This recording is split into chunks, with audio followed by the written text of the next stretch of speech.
大家好，人类历史到底有多少年了呢？你可能会觉得这是一个解不开的谜团，但其实答案一直都在我们手中。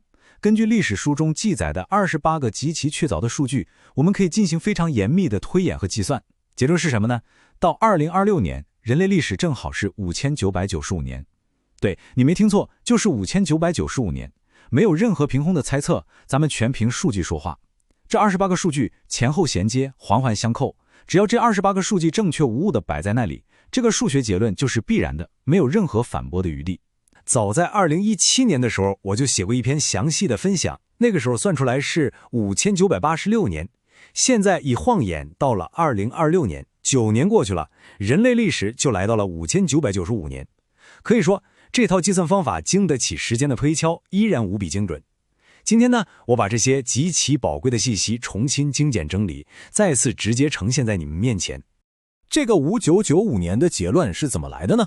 为了让大家听得更明白，咱们把整个人类历史划分成5个清晰的阶段，一层一层的来算。现在我们来看第一个阶段，从亚当被造一直到挪亚出生。关于这个阶段，创世纪第5章有着极其详尽的记载。亚当活到130岁，生了一个儿子，形象样式和自己相似，就给他起名叫赛特。接着经过了一代又一代，到了创世纪第5章第28节，经文又准确地记录了拉买活到182岁，生了一个儿子，给他起名叫挪亚。这期间所有的代际年龄记录极其精确，没有任何一处的遗漏。我们来仔细梳理一下这份详细的名单。亚当是130岁生赛特，赛特活到105岁生了以挪士，以挪士活到90岁生了该南，该南活到70岁生了马勒列，马勒列活到65岁生了雅列，雅列活到162岁生了以诺，以诺活到65岁生了马土撒拉，马土撒拉活到187岁生了拉买，最后拉买活到182岁生了挪亚。每一代的时间跨度都记得明明白白。听到这里，有人可能会好奇，那时候的岁和我们现在计算时间的方式一样吗？其实历史书中的岁与年在希伯来原文中是完全相同的词汇。正如申命记11章12节所体现的那样，是耶和华你神所眷顾的，从岁首到年终，耶和华你神的眼目时常看顾那地。在我们刚才提到的创世纪第5章里，一共出现了19个岁与9个年，它们在原文中毫无分别。这说明什么呢？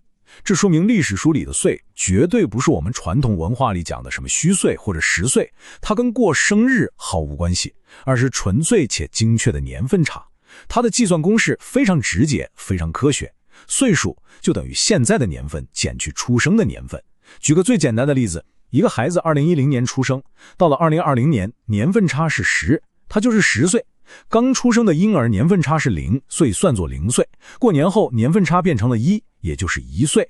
这种极其精准的数学记录方式，直接排除了任何因为时代变迁而可能产生的计算误差。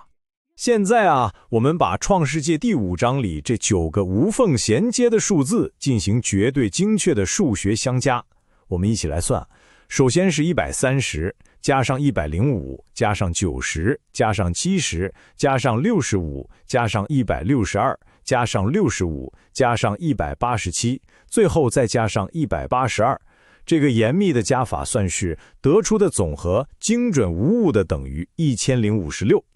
这也就意味着，从亚当被造到挪亚出生，作为人类历史的第一个阶段，共有确无误的1056年。